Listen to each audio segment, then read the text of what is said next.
사돈댁에 5천만 빌려와줘. 사돈도 손녀 생각하면 당연히 도와주실 거야.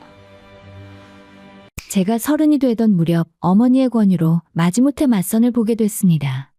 사실 그 전까지 연애를 몇 번 해봤지만 결혼까지 생각할 만큼 마음이 맞는 사람은 없더라고요. 그러던 중 어머니 지인 소개로 만난 남자가 바로 제 남편이 되는 사람이었습니다. 첫 인상은 나쁘지 않았습니다.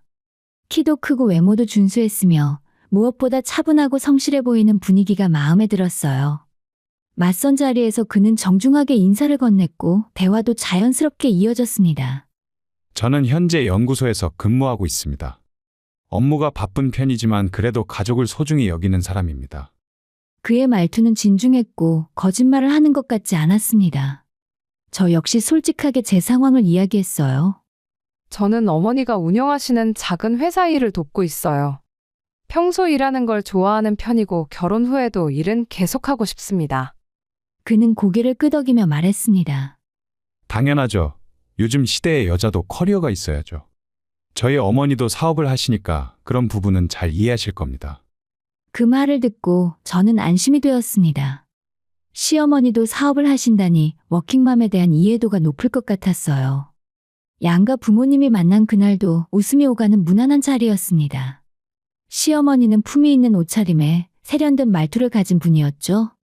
우리 며느리 정말 똑똑해 보이네요. 요즘 같은 시대에 능력 있는 여자가 최고죠. 시어머니는 제 손을 잡으며 환하게 웃었습니다. 옆에 계시던 저희 어머니도 미소를 지으셨지만 왠지 모르게 그 미소가 완전히 편해 보이지는 않더라고요. 집으로 돌아오는 길에 어머니가 조심스럽게 말씀하셨습니다. 지영아, 시댁 분위기는 좋아 보이는데 저 시어머니 인상이 좀 날카롭더라. 너무 믿지는 말고 조심해. 엄마 괜찮아요. 저도 이제 어른이고 알아서 잘할 수 있어요. 저는 어머니의 걱정을 가볍게 넘겼습니다. 당시에는 정말 모든 것이 순조로워 보였으니까요. 결혼 준비는 빠르게 진행되었습니다. 양가 모두 경제적으로 여유가 있었기 때문에 예식장, 신혼집, 예물 준비 등 모든 것이 수월하게 흘러갔어요. 시댁에서도 성의를 보여주었고 친정에서도 딸이 서운하지 않도록 넉넉하게 준비해 주셨습니다. 결혼식 날 시어머니는 하객들에게 자랑스럽게 말씀하셨어요. 우리 며느리 정말 훌륭한 집안 출신이에요. 사돈이 사업을 크게 하시는 분이라 우리 아들이 결혼 잘했다니까요. 그 말을 들으며 저는 뿌듯함을 느꼈습니다. 시어머니가 저희 집을 인정해 주시는 것 같아서 기분이 좋았어요. 신혼생활은 평화로웠습니다. 남편은 조용하고 차분한 성격이라 크게 다툴 일도 없었고 직장 생활도 성실하게 잘하는 사람이었죠. 시댁과의 거리도 적당했고 시부모님도 자주 간섭하지 않으셨습니다. 결혼한 지 6개월쯤 되었을 때 저는 임신 소식을 알게 되었어요. 남편에게 먼저 말했을 때 그의 표정이 환해지는 걸 볼 수 있었습니다. 정말 우리한테 아기가 생겼어? 병원에서 확인했어. 8주 정도 됐대. 남편은 저를 꼭 안아주었고 그날 저녁 시댁에 전화를 걸었습니다. 전화기 너머로 시어머니의 기뻐하는 목소리가 들려왔어요. 어머, 우리 지영이 고생 많겠네. 몸조리 잘하고 뭐 필요한 거 있으면 언제든 말해. 모든 것이 완벽해 보였습니다. 다행히 임신 기간 동안 입덧도 심하지 않았고 남편도 옆에서 잘 챙겨주더라고요. 시어머니도 가끔 전화로 안부를 물으셨고 친정어머니는 거의 매일 연락하시며 제 건강을 걱정해 주셨습니다. 몇 달 후에 건강한 딸아이를 낳았고 아이의 이름은 지우로 지었습니다. 남편은 분만실 밖에서 기다리고 있었고 아이를 처음 본 순간 눈시울이 붉어졌어요. 저는 행복했습니다. 건강한 아이를 낳았고 남편도 좋아하고 모든 게 제자리에 있는 것 같았어요. 하지만 산후조리원에서 시어머니가 방문했을 때 미묘한 변화를 느낄 수 있었습니다. 시어머니는 아기를 보며 웃었지만 그 웃음이 처음 보았던 환한 미소와는 달랐습니다. 우리 지우 정말 예쁘네. 근데 아들이었으면 더 좋았을 텐데. 그 말은 농담처럼 가볍게 던져졌지만 제 가슴에는 묵직하게 박혔습니다.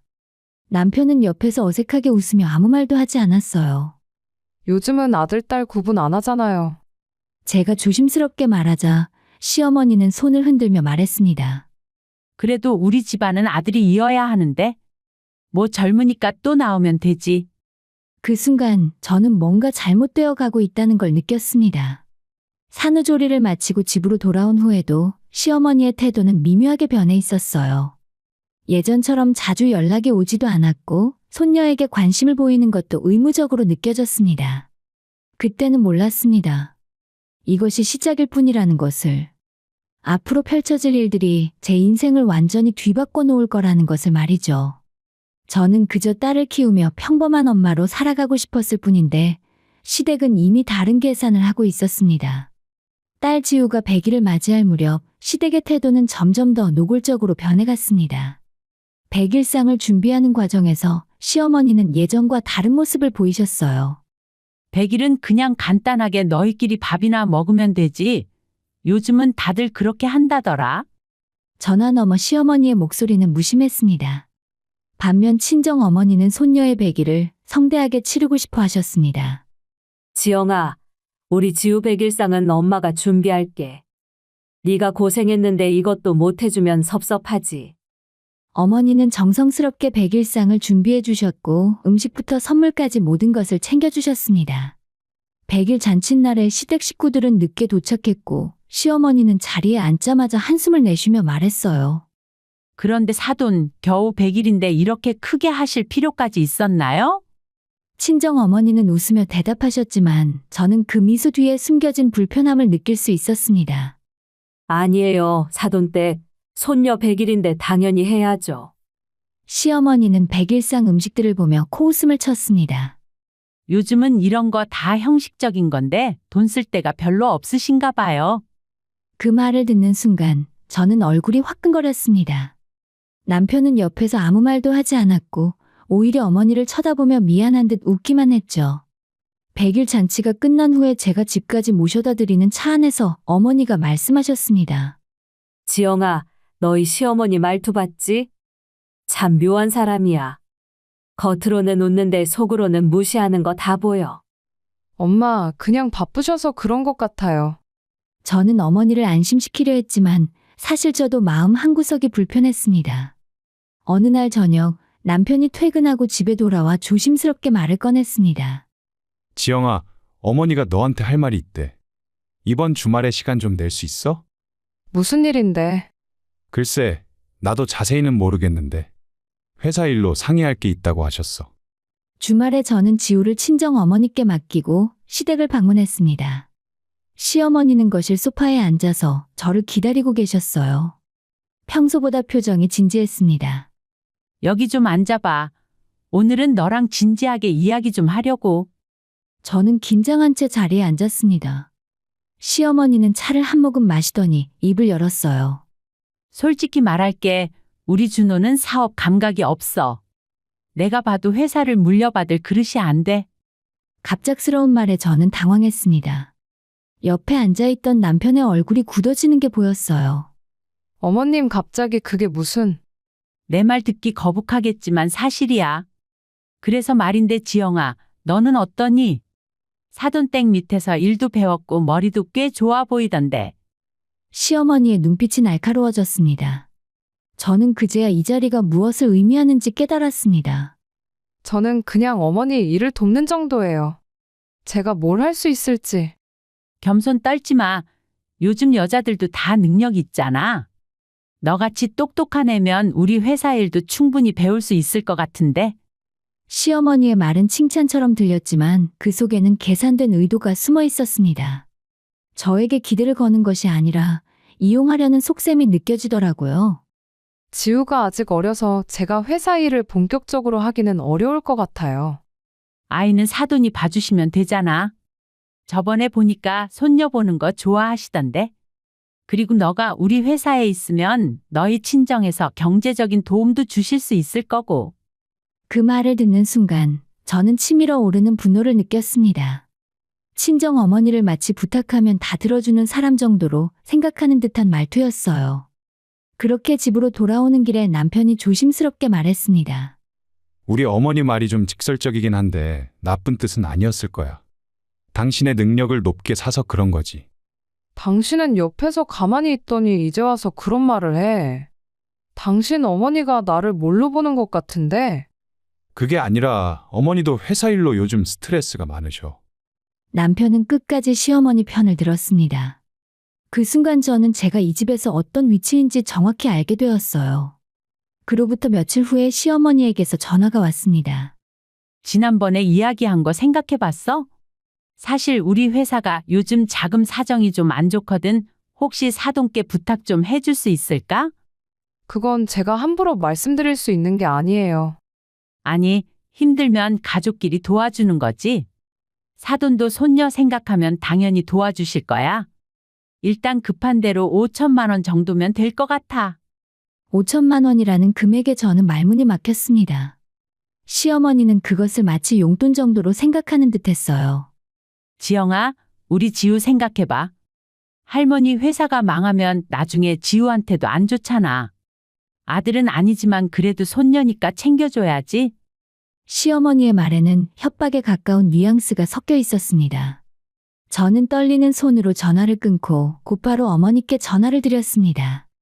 어머니는 차분하게 제 이야기를 들으시더니 한숨을 쉬셨습니다. 그럴 줄 알았다. 저 사람 처음부터 우리 집을 노리고 있었어. 지영아, 엄마가 처리할게. 넌 걱정하지 마. 친정어머니는 결국 시어머니를 만나서 이야기를 나누셨습니다. 며칠 후에 어머니는 지친 표정으로 말씀하셨어요. 지우 생각해서 딱 이번 한 번만 도와주기로 했어. 근데 지영아, 이게 마지막이야. 너도 다시는 저 사람들한테 휘둘리면 안 돼. 잘 지켜봐. 너희 시어머니가 절대 고마워하는 사람이 아니야. 오히려 더 큰 걸 요구할 거야. 어머니의 말씀은 예언처럼 정확했습니다. 돈을 받은 후에 시어머니는 감사 인사는커녕 오히려 더 당당해졌어요.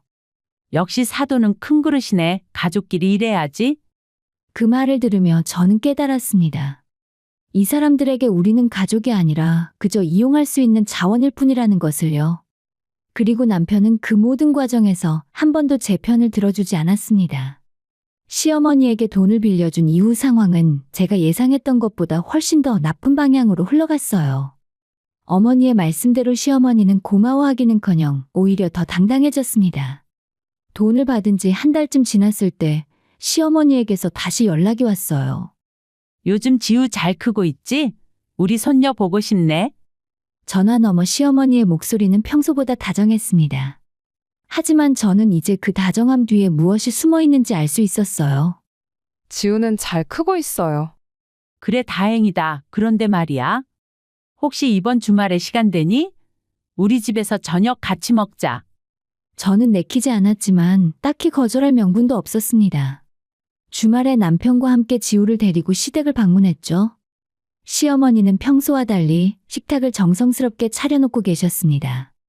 어머, 우리 지우 정말 많이 컸네. 이리 와봐. 할머니가 안아줄게. 시어머니는 지우를 안아 올렸지만 아이를 바라보는 시선에는 여전히 아쉬움이 묻어났습니다. 식사가 끝날 무렵 시어머니가 본론을 꺼냈어요. 사실 오늘 너희를 부른 건 다른 이유가 있어서야. 무슨 일이신데요? 시어머니는 찻잔을 내려놓으며 한숨을 쉬었습니다. 솔직히 말할게. 회사 사정이 지난번보다 더 안 좋아졌어. 거래처 하나가 갑자기 계약을 파기해서 자금 회전이 어려워졌거든. 사돈께 다시 한번 부탁드릴 수 있을까? 이번만 넘기면 정말 괜찮아질 것 같아서. 이번엔 1억 원만. 어머님, 저는 참지 못하고 목소리를 높였습니다. 남편이 제 팔을 잡으며 말렸지만 저는 물러서지 않았습니다. 지난번에 5천만 원 빌려드릴 때 엄마가 뭐라고 하셨는지 아세요? 그게 진짜 마지막이라고 하셨어요. 그런데 또 이렇게 무리한 부탁을 하세요? 시어머니의 얼굴이 차갑게 굳어졌습니다. 지영아, 지금 네가 무슨 말을 하는 거니? 가족끼리 힘들 때 서로 돕는 게 당연한 거 아니야? 가족이라고 하시지만 어머님이 저희 친정을 가족으로 대하신 적이 있나요? 그냥 필요할 때만 찾으시잖아요. 뭐야, 이게 무슨 소리야? 아들, 네 마누라 좀 어떻게 해봐. 남편은 난처한 표정으로 저를 쳐다봤습니다. 지영아, 일단 진정하고 집에 가서 다시 이야기하자. 진정하라고? 지금 당신 어머니가 또 우리 엄마한테 손 벌리시는데. 시어머니는 자리에서 벌떡 일어나며 소리쳤습니다. 야, 이것 봐라. 내가 손을 벌린다고? 이건 서로 돕는 거지 구걸이 아니야. 우리 지우 외할머니가 손녀를 봐서라도 당연히 도와줘야 하는 거 아니야? 그럼 지난번에 빌린 돈은 언제 갚으실 건데요?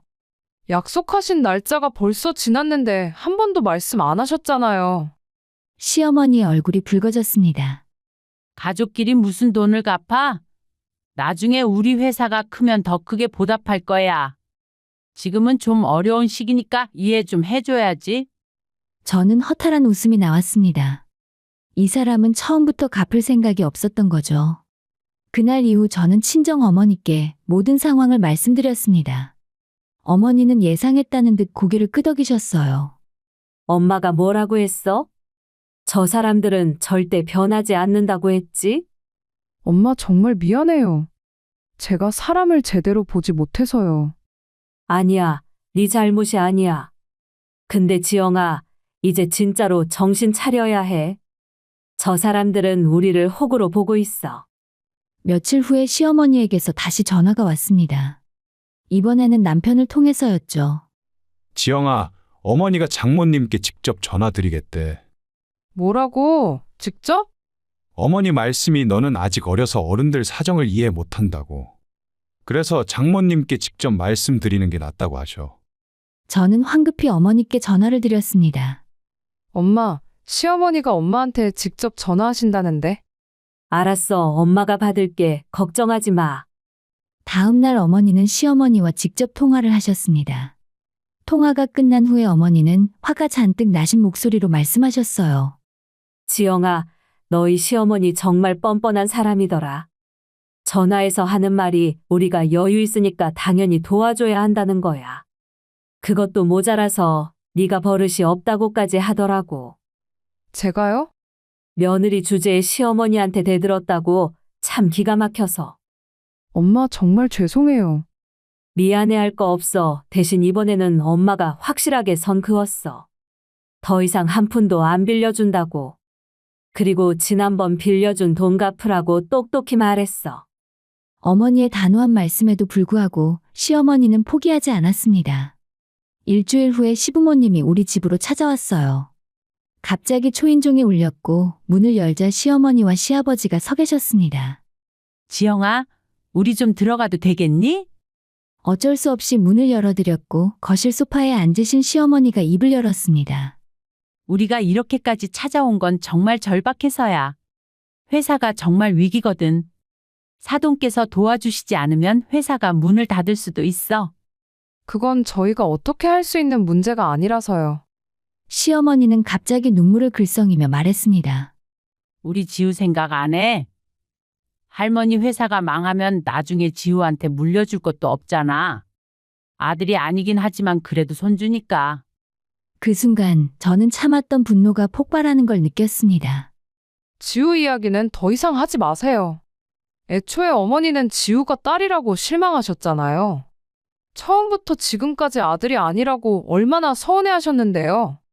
그런 분이 이제 와서 손주 운운하시는 게 웃기지 않나요? 지금 어른한테 그게 무슨 말버릇이야? 말버릇이요? 저는 지금 사실대로 말씀드리는 거예요. 어머님은 처음부터 저희를 가족으로 본 게 아니라 이용할 대상으로만 보신 거잖아요. 시아버지가 일어서며 말했습니다. 네가 지금 너무 흥분한 것 같구나. 준호는 어디 있니? 마침 그때 남편이 퇴근해서 집에 도착했어요. 상황을 파악한 남편은 저를 방으로 데려갔습니다. 너 왜 이래? 아무리 그래도 우리 부모님한테 그렇게 말하면 어떡해? 당신은 대체 누구 편이야? 당신 부모님이 우리 엄마한테 어떻게 했는지 알면서도 그런 말을 해. 부모님도 사정이 어려우니까 그러시는 거잖아. 우리가 좀 이해해줘야지. 저는 남편의 얼굴을 멍하니 바라봤습니다. 이 사람은 끝까지 저와 제 가족 편이 아니었어요. 결국 그날 어쩔 수 없이 어머니께 다시 연락을 드려야 했습니다. 하지만 이번에는 어머니도 단호하셨습니다. 엄마는 더 이상 못 도와줘. 그리고 너도 이제 결정해야 해. 저 사람들과 계속 살 건지 아니면 결정을 내릴 건지. 어머니의 말씀이 채 끝나기도 전에 저는 한 가지 사실을 더 알게 되었습니다. 남편이 외도를 하고 있다는 것을 말이죠. 남편의 외도를 알게 된 것은 순전히 우연이었습니다. 어느 날 저녁 남편의 휴대폰에서 카카오톡 알림이 울렸습니다. 남편은 샤워 중이었고 저는 무심코 핸드폰 화면을 봤습니다. 오빠, 오늘 정말 즐거웠어요. 다음에 또 만나요. 그 짧은 문장이 제 세상을 송두리째 흔들어 놓았습니다. 손이 떨렸지만 저는 침착하게 행동했어요. 남편의 휴대폰 비밀번호는 우리 딸 지우의 생일이었고 저는 조용히 문자 내역을 확인했습니다. 2달 전부터 시작된 대화였습니다. 상대는 남편 연구소의 후배 여직원이었어요. 처음에는 업무 이야기로 시작했지만 점점 사적인 대화로 변해갔고 급기야 호텔에서 만난 사진까지 있었습니다. 저는 그 모든 내용을 제 휴대폰으로 촬영했어요. 손이 떨렸지만 하나도 빠뜨리지 않고 증거를 확보했습니다. 샤워를 마치고 나온 남편은 아무것도 모른 채 태연하게 물었어요. 지영아, 저녁은 먹었어? 이미 먹었지. 저는 평소처럼 대답했습니다. 아무것도 모르는 척, 아무렇지 않은 척 연기했어요. 그날 밤 저는 한숨도 자지 못했습니다.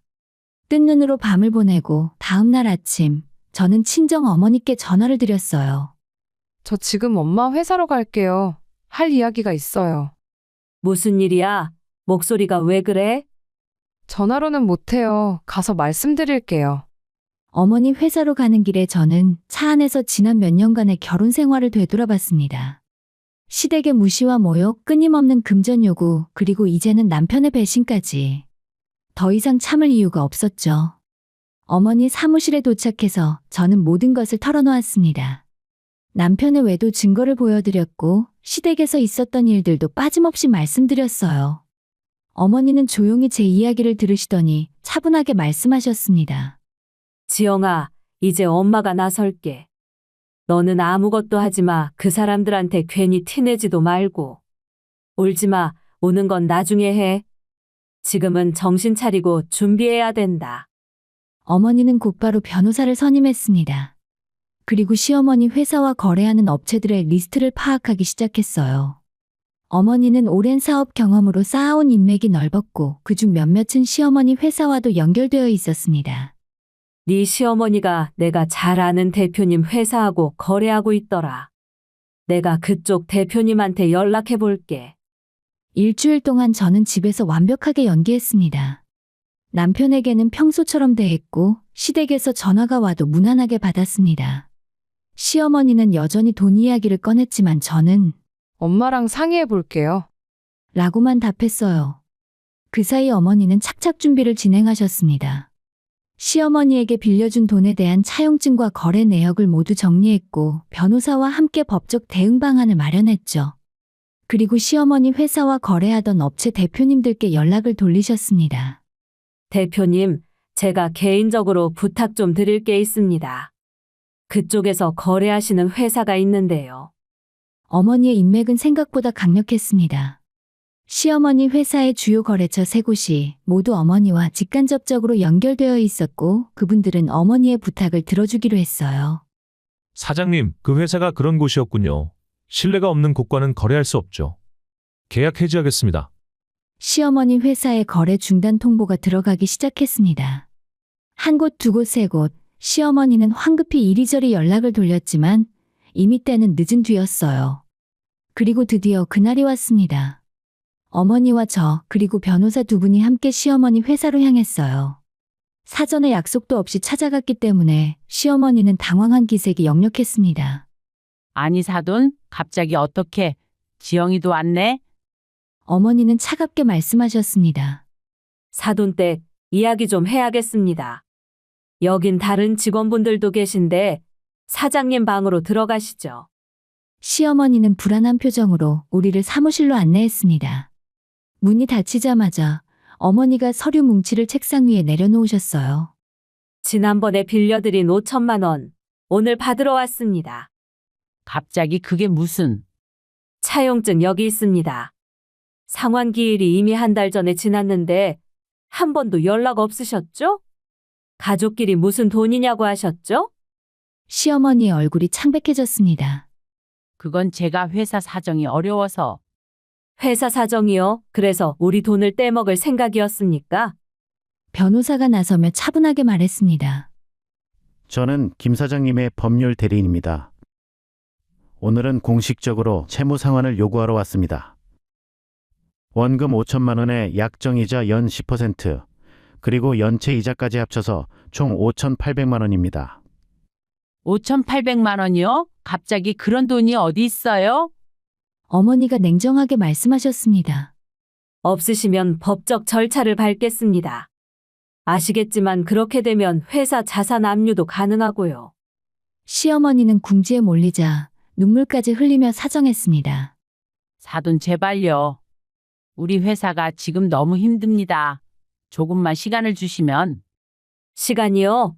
이미 충분히 드렸습니다. 그런데 사돈댁은 우리를 호구로 보셨죠? 저도 끼어들었습니다.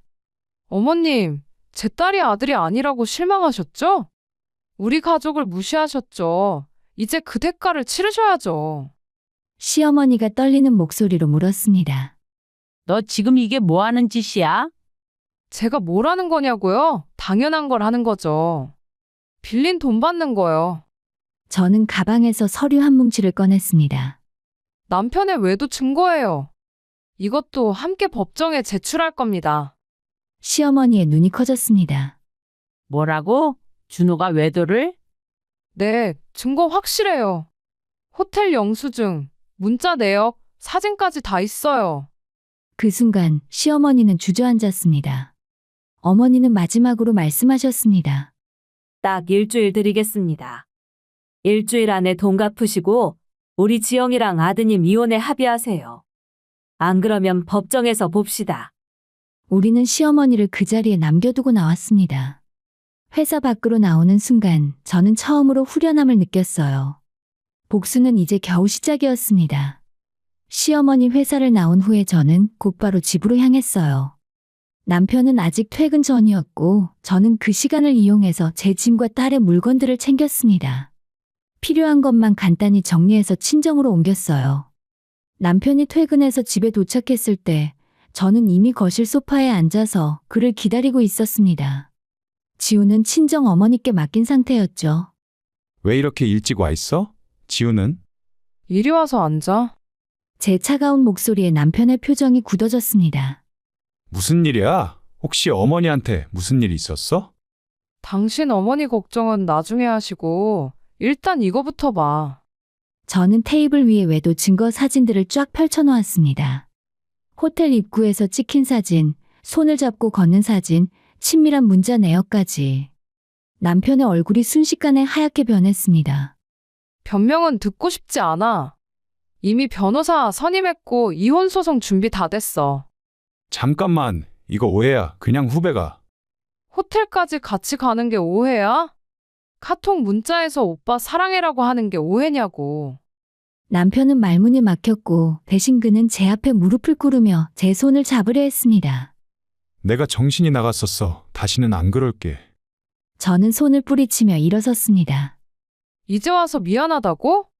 당신이 당신 어머니 편만 들 때나 우리 엄마를 무시할 때 나는 얼마나 외로웠는지 알아? 그런 당신이 다른 여자한테는 따뜻하게 대했다는 게 더 화가 나. 지영아, 그리고 오늘 당신 어머니 회사에 다녀왔어. 우리 엄마랑 변호사 대동하고 빌려준 돈 받으러. 남편의 눈이 튀어나올 정도로 커졌습니다. 뭐? 어머니한테? 당신 어머니 앞으로 일주일 안에 5,800만 원 갚아야 해. 못 갚으면 회사 자산 압류될 거고. 그게 무슨 짓이야? 우리 어머니 회사 망하게 하려고? 저는 차갑게 웃었습니다.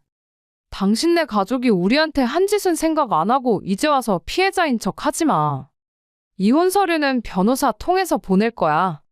아이 양육권은 당연히 내가 갖고. 안 돼. 지우는 내 딸이기도 해. 외도한 사람이 양육권을 원해? 웃기지 마. 법정에서 만나. 저는 남편을 그 자리에 남겨두고 집을 나왔습니다. 뒤에서 남편이 뭐라고 소리치는 게 들렸지만 저는 돌아보지 않았어요. 며칠 후에 남편에게서 전화가 왔습니다. 지영아, 제발 한 번만 만나자. 이야기 좀 하자. 이야기는 변호사 통해서 해. 나는 할 말 없어. 어머니가 지금 너무 힘들어하셔. 회사 거래처들이 다 끊어져서 정말 큰일이야. 제발 장모님한테 말 좀 해줘. 안 돼. 그리고 그건 내가 관여할 일이 아니야. 우리 지우 생각 좀 해. 애한테 아빠가 없으면. 지우한테는 아빠 없는 게 나아. 외도하는 아빠, 할머니 편만 드는 아빠보다는 없는 게 낫지. 그 말만 하고 전화를 끊어버렸습니다. 그 후로 남편은 계속 연락을 시도했지만 저는 모두 무시했어요. 일주일이 지났고 시어머니는 결국 그 사이에 돈을 마련하지 못했습니다. 어머니는 예고대로 법적 절차를 밟으셨어요. 시어머니 회사는 주요 거래처를 모두 잃은 상태였고 자금 흐름이 완전히 막혀버렸습니다. 그리고 며칠 후에 시어머니 회사는 부도 처리되었죠. 그 소식을 들은 남편은 미친 듯이 전화를 걸어왔습니다. 너 때문에 어머니 회사가 망했어. 이렇게까지 할 거야? 나 때문이라고? 아니, 그건 당신네 가족이 자초한 일이지. 남의 돈 떼먹으려 하고 가족이라고 우습게 보면 이렇게 되는 거야. 우리 가족을 이렇게 만들고도 편하게 잠이 와? 편하지? 아주 편해? 그리고 당신도 곧 대가를 치를 거야. 이혼 소송은 빠르게 진행되었습니다. 외도 증거가 명확했기 때문에 법원도 제 손을 들어주었어요. 양육권은 당연히 저에게 왔고 위자료와 양육비까지 모두 인정받았습니다. 피고는 원고에게 위자료 3천만 원과 자녀 양육비 월 100만 원을 지급하라. 판사의 판결문을 듣는 순간 저는 비로소 자유로워진 기분을 느꼈습니다. 하지만 복수는 여기서 끝이 아니었어요. 남편이 외도했던 여직원, 그 여자도 대가를 치러야 했습니다. 어머니는 그 여자의 남편에게도 연락을 취하셨고 그 가정도 결국 깨졌습니다. 남편의 연구소에도 소문이 쫙 퍼졌어요. 기혼자가 직장 후배와 불륜을 저질렀다는 사실은 연구소 내에서 큰 파문을 일으켰습니다. 남편은 결국 본인이 원하지 않는 지방 연구소로 발령을 받게 되었죠. 며칠 후에 어머니가 말씀하셨습니다. 네 시어머니한테서 빌린 돈 이제야 받았어. 이자까지 포함해서 전부. 회사 청산하면서 나온 돈으로 겨우 갚더라고. 고생 많으셨어요. 고생은 무슨 당연한 거지. 그리고 지영이 네가 대단해. 끝까지 흔들리지 않았잖아. 저는 어머니 품에 안겨서 한참을 울었습니다. 그동안 참았던 눈물이 쏟아졌어요. 분노도, 슬픔도 모든 감정이 눈물로 흘러나왔습니다. 이혼이 확정된 후에 저는 딸과 함께 새로운 삶을 시작했습니다. 친정집에서 지내며 어머니 회사 일을 다시 배우기 시작했어요. 예전에는 그냥 도와주는 정도였지만 이제는 제대로 배워서 일을 하고 싶었습니다. 남편은 지방으로 떠났고 시댁과는 완전히 연락을 끊었어요. 가끔 남편에게서 지우를 보고 싶다는 연락이 왔지만 저는 법원에서 정한 면접 교섭권만큼만 허락했습니다. 복수는 완벽했어요. 시어머니는 회사를 잃었고 남편은 직장에서의 신뢰를 잃었습니다. 외도 상대의 여자도 이혼당했고 업계에서 퇴출되었어요. 그들은 우리 삶에서 완전히 사라졌습니다. 복수는 끝났고 이제는 평온한 일상이 계속되고 있습니다. 여자 셋이서 사는 이 집은 세상 무엇보다 따뜻하고 든든합니다. 그리고 저는 알고 있어요. 이것이 진짜 행복이라는 것을요.